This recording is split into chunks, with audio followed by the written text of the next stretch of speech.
So in this demo, I'm going to run both devices at the same time, and it's kind of it's a little trick to it because I have to do it really fast because like basically these two feeds, these are like free, and as you can see from me running it previously, there's like a data rate limit or a throttle limit, so I have to like do it like really fast. Well, do them simultaneously and try to turn them off before I reach the throttle limit. So as you can see, I'll start with kind of the hardware. You see both drives are connected. This is what I was having. One of the things I was having trouble with before is connecting the drives.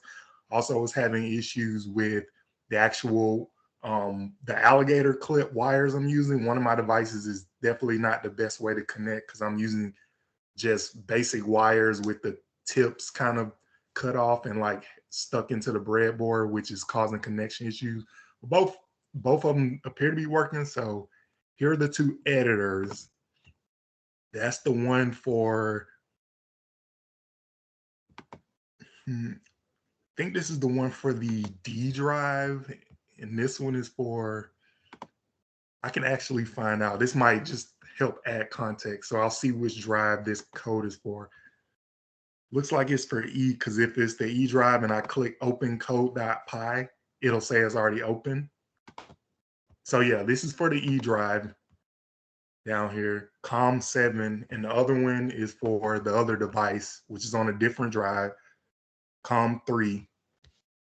So basically, I'm gonna try to do this and run them at the same time. And then what the thing to look for is that, so I'll run one and show the output of how running one looks. It'll just be reading, the motors aren't connected. This isn't with the motors.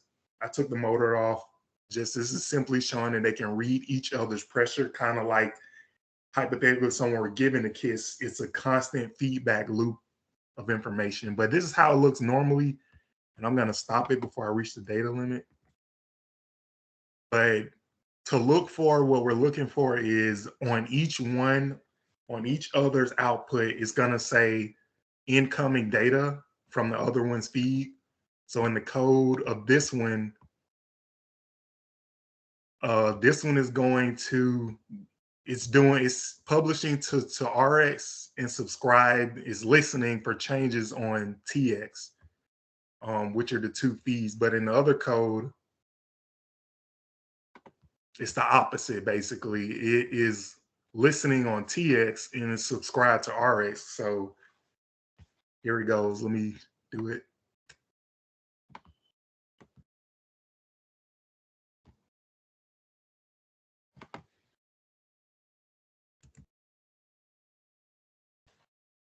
Then I'm going to come over here and run this one.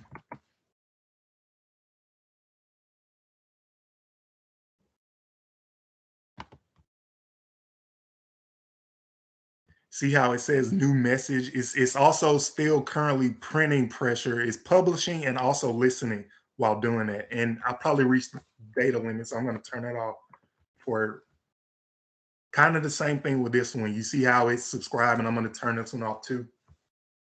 Now over here, see the data limit was just getting reached, but you can see there's data 12.9, 12.07, 12.06. These were all recent.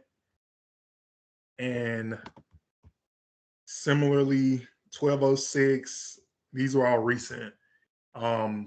If this were like a real product, like obviously it'd probably be, there are probably some nuances that I'm missing. These would probably have to be two completely, to prove it's working in the real world, it probably have to be two completely different accounts with their own, each with their own transmit and receive. So, but this still shows that kind of they can do it at a simplistic level. So that's kind of it. And to show that output one more time, where is it? So it's sending, it's kind of like sending, but it's also subscribing basically.